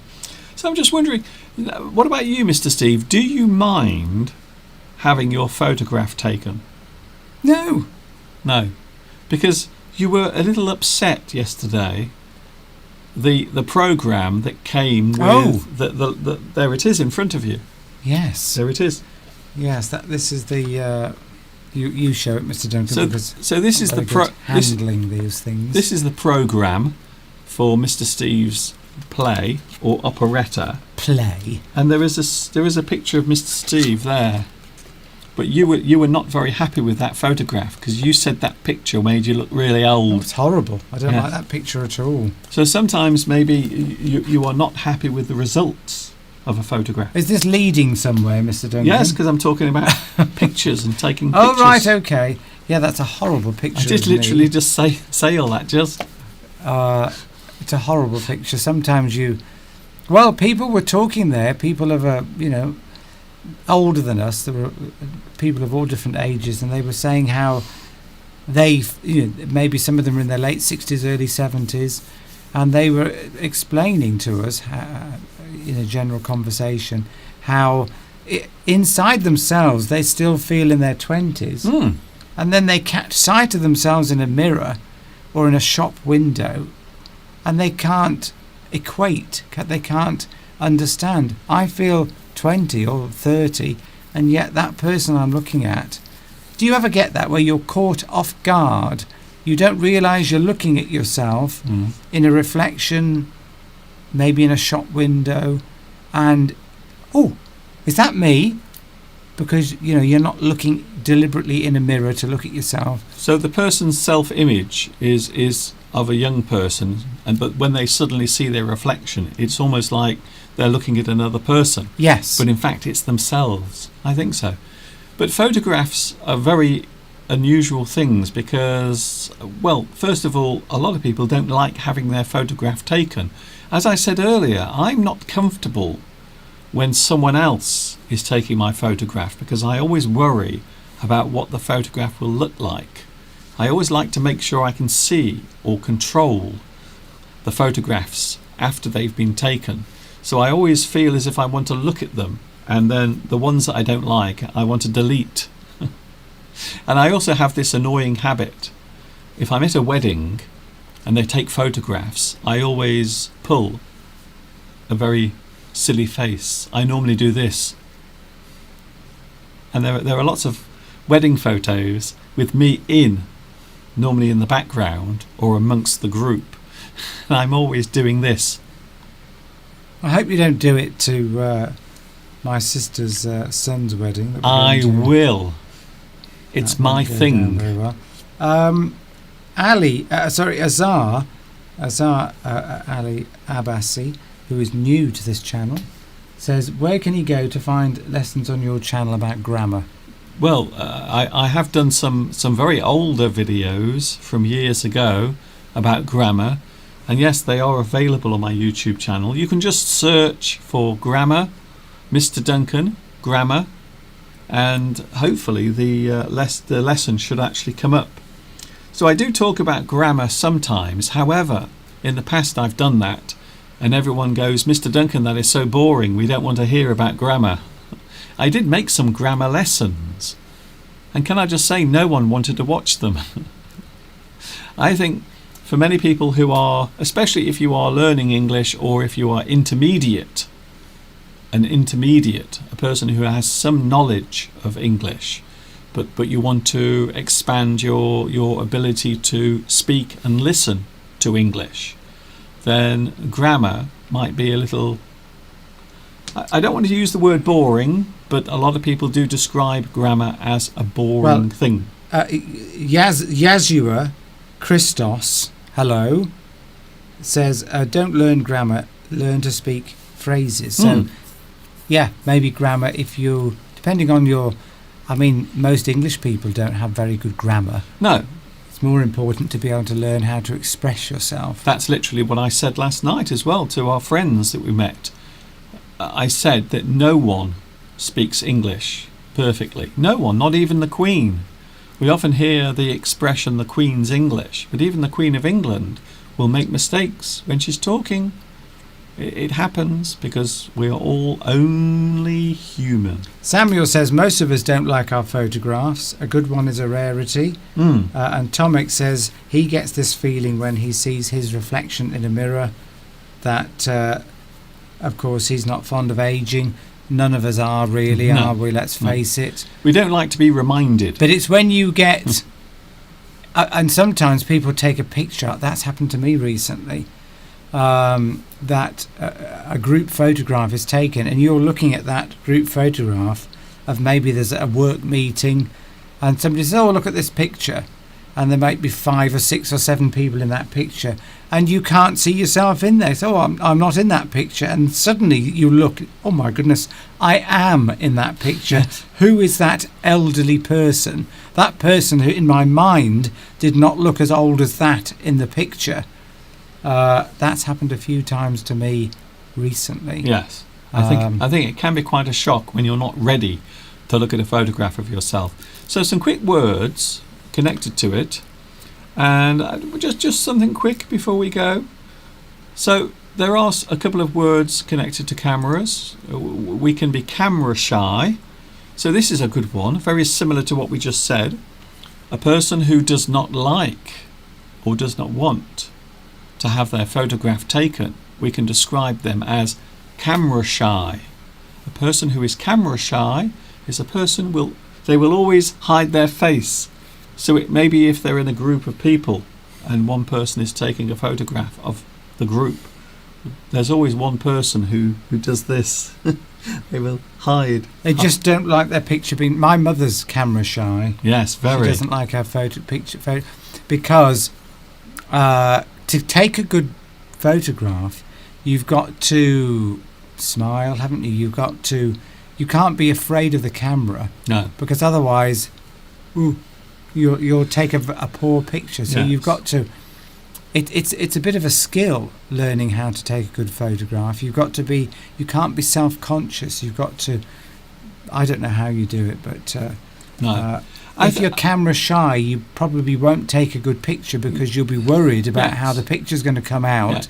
and then you'll look worried on the picture, and then you'll look at it and you say, "Oh, I look awful. I look horrible on that." Yet because it's a self-fulfilling prophecy. Yeah, almost. it's like a cycle you can't get out of. Yes.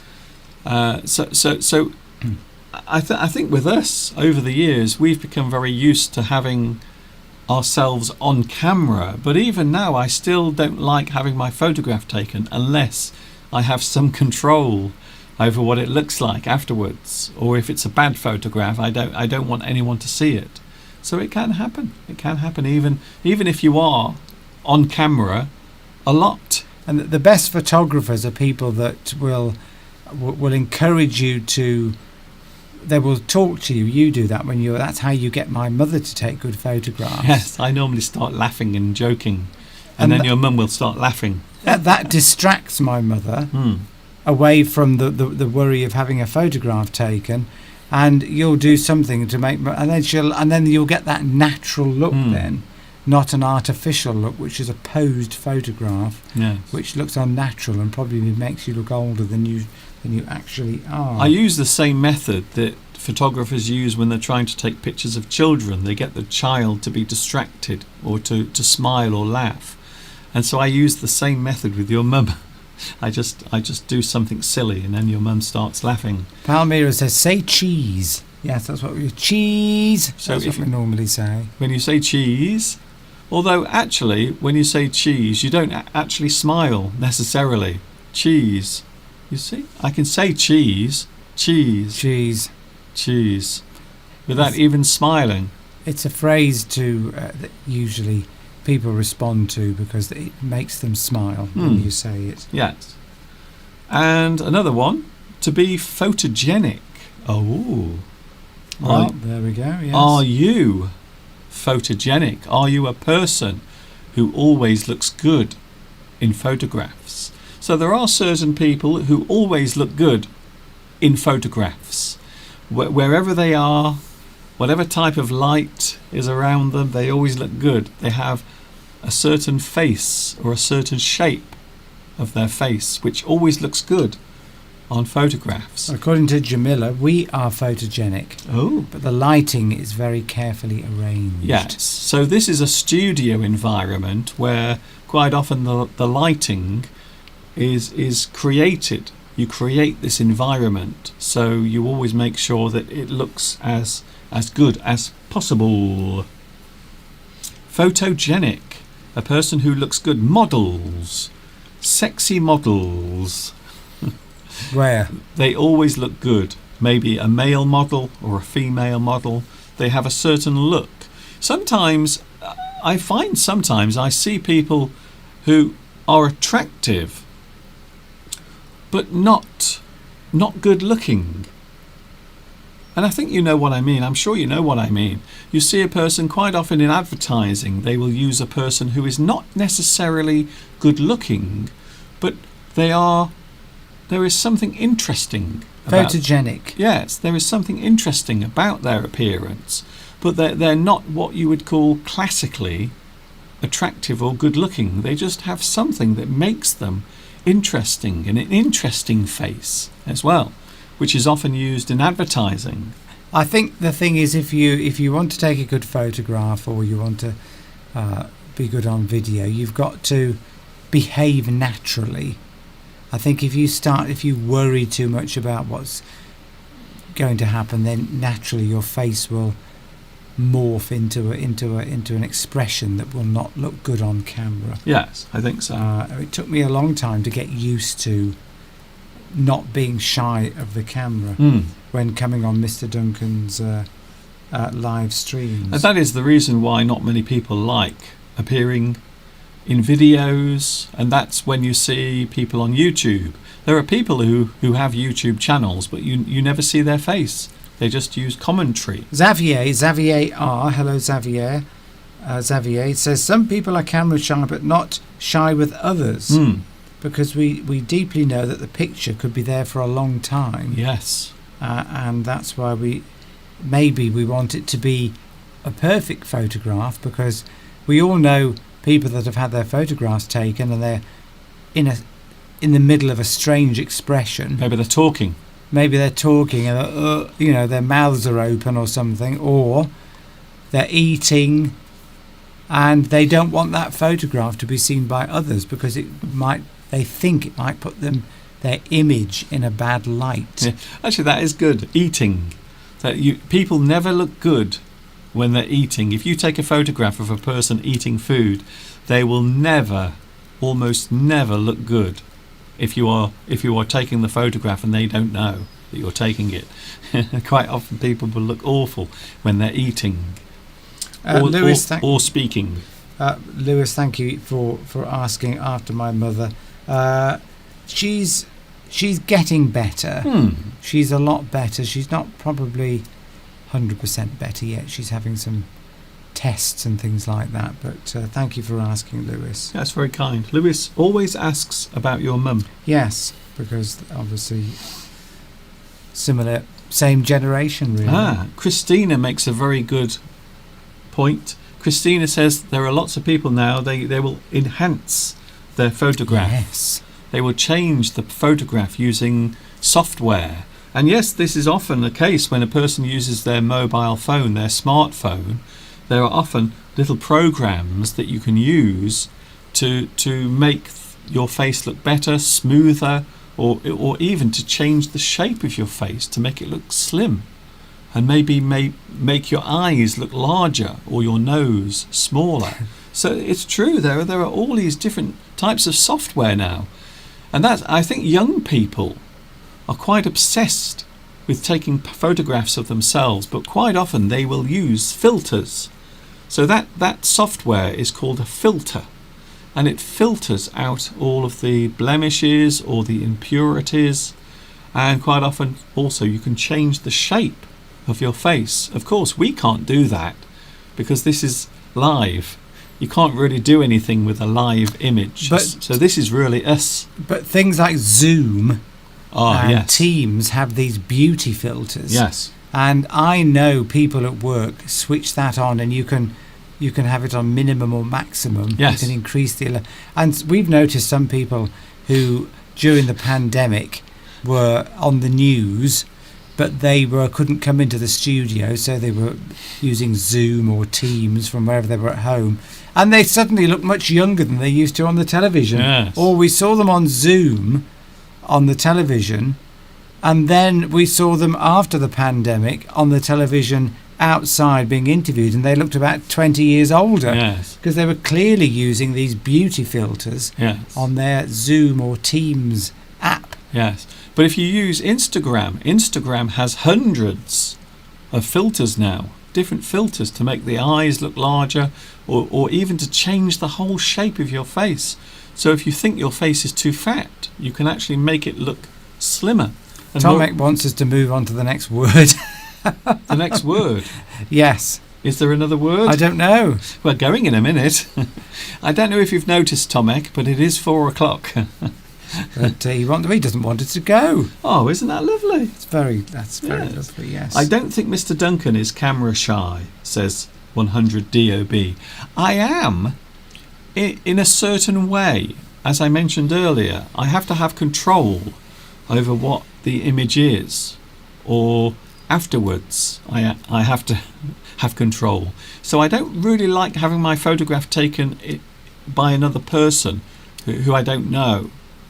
If I'm in a group of people, I always feel a bit awkward because I want that photograph to look good. Oh, that's it. You see, that's what somebody commented on earlier. They want the photograph to look perfect. You've done videos on phrasal verbs? Have you before? I have. I've talked about phrasal verbs. There is a whole video lesson that you can search on my YouTube channel, and yes, they are there. So Omar Al Haboub, who's asked the question, if you search for phrasal verbs on Mr. Duncan's YouTube channel, you will find a video on that very subject. Samuel Moose says you could get the Alice Cooper makeup kit and be really cool. Well, Alice Cooper, I suppose the image is very striking. Quite often they will use paint, literally paint their faces in using different patterns. Of course, we're talking about eyeliner, lots of mascara around the eyes, maybe a little bit of lipstick, a little bit of blusher there on the face. But it's amazing how many singers and actors, but mainly singers, use makeup. And once again, these days, it would appear, because things are changing the way we view gender, you will find more and more men are experimenting with makeup or just cosmetics. So I don't personally think there's anything wrong with that, because it has been going on for years. Cosmetic industry is booming for men. Yeah, we grew up in the 80s. I wish I'd taken shares out in a company that deals with cosmetics for men, because they made a fortune. We grew up in the 1980s when every pop singer, every pop star, male or female, wore makeup. So it was nothing unusual for us. So I suppose from my point of view, I've seen it in my life growing up as a teenager. I even used to do it myself. Can you believe it? I used to wear makeup when I was pretending to be my favourite pop star. And I did. I used to put makeup on my face, which made my mother very concerned. She was right to be concerned. She was. She was always right to be concerned about me. I think so. We are going in a moment. I'm feeling hungry. Yes, I'm feeling thirsty. If I had to give you one word to describe how I feel at the moment, it is thirsty. Let's take a drink of water. I only have a little water left. Because we don't want to dehydrate in these extreme conditions. Alice Cooper is still around, but he is very, very, very old. Samuel Moose says ancient Egypt mastered the makeup tradition. Hmm. Yes, they had it's a very iconic style, Egyptian makeup, wasn't it? Especially around the eyes. Especially around the eyes. Yes. But that's only because of the hieroglyphics and the wall paintings or carvings that were left.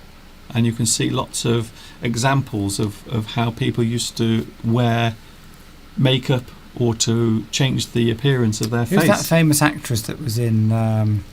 what's her name? She's dead now, unfortunately. Who was in... I can't think. She's a friend of What, you Michael mean? Jackson's. Cleopatra. Cleopatra. There's one of my favourite films, Cleopatra, with that famous actress, British actress. What's her name, Mr. Duncan? I always forget she was British. Yes. Yes, I'm trying to think of her name now. Oh, she was great friends or friends with many people. She was a great supporter of. She married not Burt. I nearly said Burt Reynolds. I can't remember his name as well. I think the heat is frying my The brain. heat is getting. Mr. Duncan normally remembers these. Yes. Oh, famous actress. I know. And Elizabeth Taylor. Elizabeth Taylor, that's it. Elizabeth Taylor. Thank you, Samuel. Oh, Samuel, thank you. Yes, our brains are now frying inside our skulls. Elizabeth Taylor as Cleopatra. That was. It's a wonderful. I don't know what it is. I cried at the end of it. Did you know that they built a set? They built a set in one place and then decided not to use it at all, and they had to do it all again in another place. I think it was the set that was used here in the UK. It was. Yes. No CGI, nothing. They had a cast of thousands. Yes, it's still an amazing. One of the most expensive films ever made. Yes, it's still an amazing movie. It's an utterly epic film. If you've never seen Richard Burton. Richard Burton was Elizabeth Taylor's husband. Yes, about that's 3 right. times. They kept divorcing and then getting married again. She wasn't a brilliant actress, That's true. but she had some magic on the film. On film, I don't know what it was. There was something. She had a real presence. Anyway, if you want to, it's a very long film. Anyway, I don't know how we got into that, but Well, we were talking about people who are photogenic. yes, Tomek says Richard Burton. Yeah, but she was photogenic, but not a Yes. particularly good actress. And some people might say the same thing about Marilyn Monroe. Marilyn Monroe was not a particularly good actress, and there are people who will say that she wasn't. However, everything else she had in abundance. That's right. So yes, right. Right, Mr. Steve, it's time for us to go because I am so hot. What are we having? What are we having? Chili con carne tonight? We're not having anything spicy tonight. Shall I put a big hot stew on, Mr. Duncan, No, nothing hot. for later? Nothing spicy. Bread pudding. What we should be having today is salad, something cold with salad and lettuce, and maybe something with a bit of coleslaw or potato salad. That sounds nice. We're going to have, I think, lentils tonight. I'm going to cook a lentil dal, Oh, okay. a mildly spiced lentil dal in the slow cooker, and we will have that with rice, I think, and sweet potatoes. Okay, so we still are having something hot tonight. Yes, but I'll let it cool down. In fact, I actually should have put it on. 2 hours ago. You should have, yes. We're going to be eating it about midnight. Maybe just beans on toast tonight then, Mr. Yes, Duncan. I think something light. I Yes. don't really want to eat a lot. We can't. We Mr. Duncan didn't. A few people have asked to see more of the video of the show that I was in, but you weren't able to record all of it. I didn't record all. Ah. I did record quite a lot of it, but I can't play it with the sound, unfortunately, because that would be infringing the copyright. But I might Yes. show a little bit more on Wednesday when I'm with you next, and also next Sunday as well. So we are with you next Sunday, and I might show a little bit more then. I will try to make a little compilation with the clips so you can see other people as well, and we can talk about it again. Don't worry about that. Thank you, Mr. Steve. Thank you, Mr. Duncan. Look forward to seeing you all again next week, if not before. I may appear spontaneously. You never know. Yes, during the week. I might do a live stream tomorrow for a short time just to show you how hot I am. The thermometer. Show the thermometer. We will.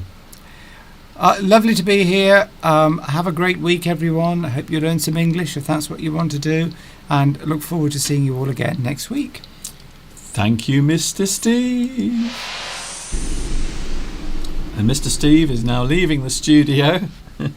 He is gasping for something to drink, something cool, something cold. And there it is, the view outside right now. You can see it is hazy and hot. I think that is how I would describe the weather today. Thank you very much for your company. I am going now. I hope you've enjoyed everything today. It's been interesting on one of the hottest days of the year so far. And tomorrow it might be the hottest day ever. Tomorrow, ever. In England.